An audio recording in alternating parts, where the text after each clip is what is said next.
નમસ્કાર, આપ જોઈ રહ્યા છો લખત ન્યૂઝ અપડેટ ચેનલ। તમામ સમાચાર અને અપડેટ મેળવવા માટે ચેનલને સબસ્ક્રાઇબ કરો અને બેલ આઇકન પર ક્લિક કરો જેથી તમામ સમાચાર અને અપડેટ તમને મળી રહે।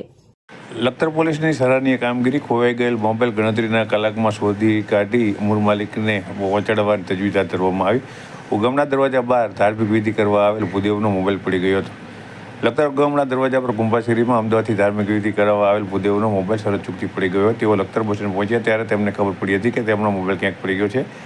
આ બાબતની તેમના દ્વારા લખતર પોલીસમાં જાણ કરવામાં આવી હતી। આથી લખતર પોલીસના કર્મચારી રાજેશભાઈ કુસાપરા દ્વારા મોબાઈલ શોધી કાઢવા તપાસ શરૂ કરવામાં આવી હતી। ત્યારે તેમને જાણવા મળ્યું હતું કે મોબાઈલ જે ખોવાઈ ગયો છે તે એક આધેડને મળી આવ્યો છે અને આધેડ પણ આ મોબાઈલ પરત કરવા માગે છે। આથી આધેડને લખતર પોલીસને બોલાવી મોબાઈલ પરત મેળવી લીધો હતો અને મોબાઈલના મૂળ માલિકને પરત અમદાવાદ મોકલી આપવા તજવીજ હાથ ધરવામાં આવી હતી। આમ લખતર પોલીસ દ્વારા તુરંત તપાસની કામગીરી શરૂ કરવામાં આવતા ખોવાયેલ મોબાઈલ જે પરત મળી આવ્યો હતો। લખતર પોલીસ દ્વારા ભૂતકાળની અંદર પણ ખોવાઈ ગયેલ અનેક મોબાઈલો શોધી કાઢી અને તેમના મૂળ માલિકને સોંપી અને સરાહનીય કામગીરી કરવામાં આવી છે।